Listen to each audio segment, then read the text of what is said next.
guess I've seen this one 10 times. 10 times? Yeah. No, you're 11. Huh, I've seen this 13 times, and I've never liked it. Well, I haven't seen it yet. Oh, I'm back! Oh, yes, I have. Okay, this is getting old. Hey, guys, what are you doing? Watching TV? You guys are missing out on one of the greatest things we have ever found here. We're watching TV, Sky. Yeah. And that's fun, too. Yes. Just because we're not jumping up and down doesn't mean we're not having fun. Yeah, we're having a great time, aren't we, guys? Yeah, right. Yeah. Sort of. You want to see a picture of 5 kids having a great time? Okay. Kiki.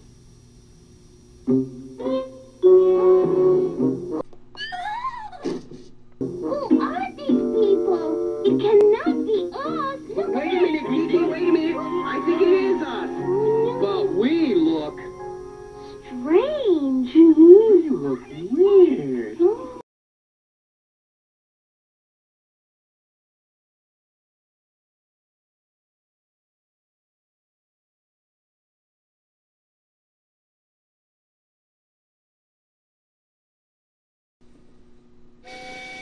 One day, George the steamroller was waiting for Percy to take him to a new workplace.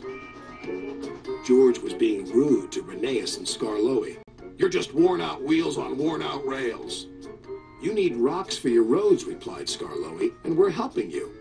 "I need to flatten little engines in the scrapyards," retorted George. Then Percy arrived to take George away.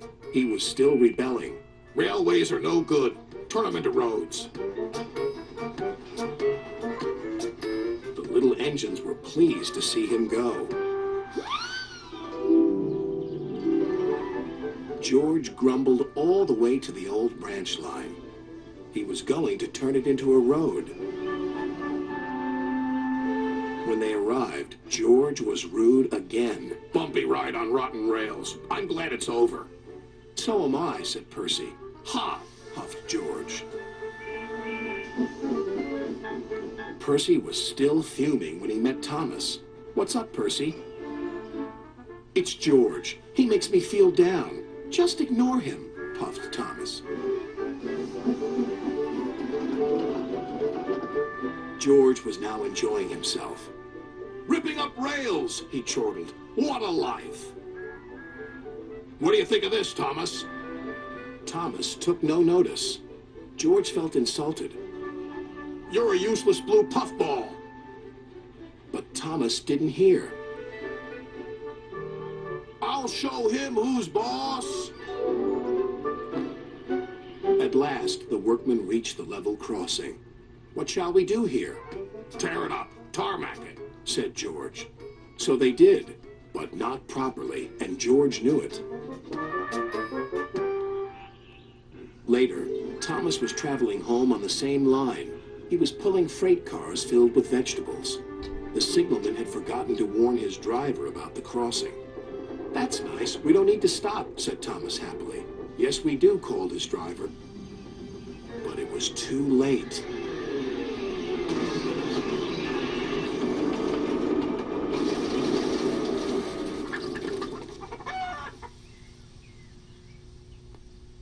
Next day, Percy told Gordon all about George. "Huh," snorted Gordon. "You're just a small engine. That's why he's rude to you. He wouldn't dare cause me any trouble." George had been taken to some yards to work. Duck arrived with a train of empty freight cars. George was blocking his way, and a car was stuck on the main line. "Let me through," demanded Duck. "You'll just have to wait," replied George. "There's no time to wait. I must clear my freight cars from the main line to let Gordon through." "Then he'll have to wait too," said George. Duck's driver went to complain to the station master, but the signalman had set the signal to allow Gordon to speed through. His passengers were singing his praises, and he was making express time. "I I'm the greatest. Just watch me fly by. He whistled long and loud as he approached the station. Suddenly, he saw a freight car on the line ahead. Get out of my way! But the freight car wouldn't move until Gordon forced it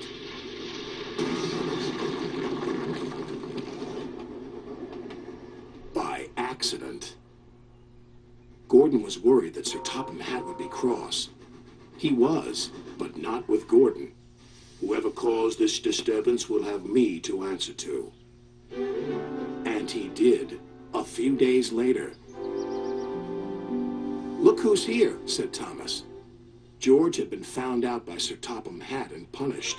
He looked miserable. Now we'll get some peace at last, said Percy. I want to get rolling again, but I've got to wait a whole week till I do. And then you'll be just as rude as ever. Eh, George? I hope not. Don't you? Yeah, that does it. Leon, please.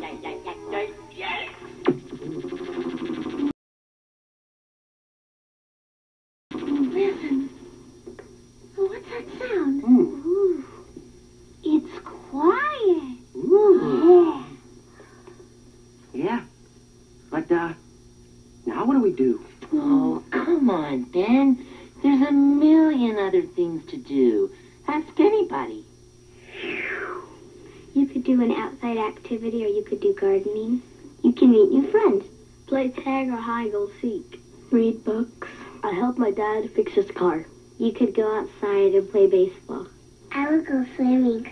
You can go mountain biking. You can go on a nature hike. You can rollerblade and skateboard. Ride your bike. Coloring and drawing. You could do your chores. Talk to a friend on a telephone. You could take a nap.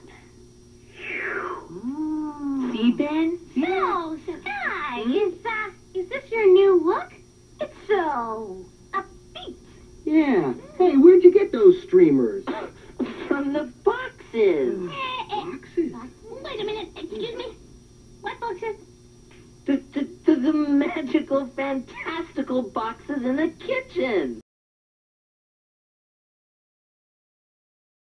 You never told us that you have magical, fantastical boxes in the kitchen.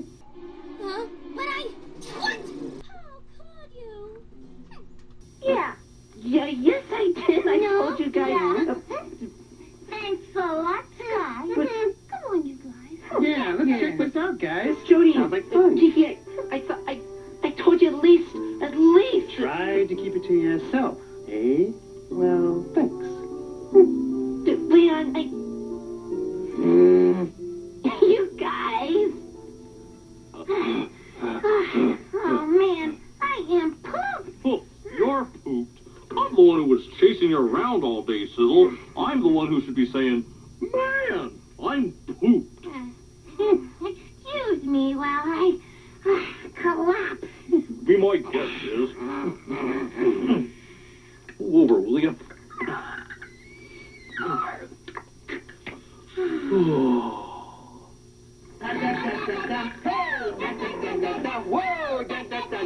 Wait. Sticky, look. I know.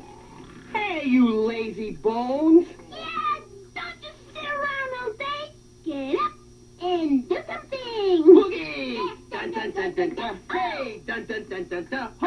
Dun dun dun dun dun. Oh, you like that, Sizzle? We did do something.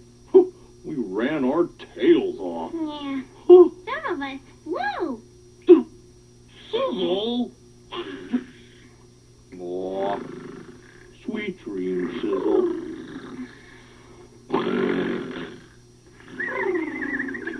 Now let's party!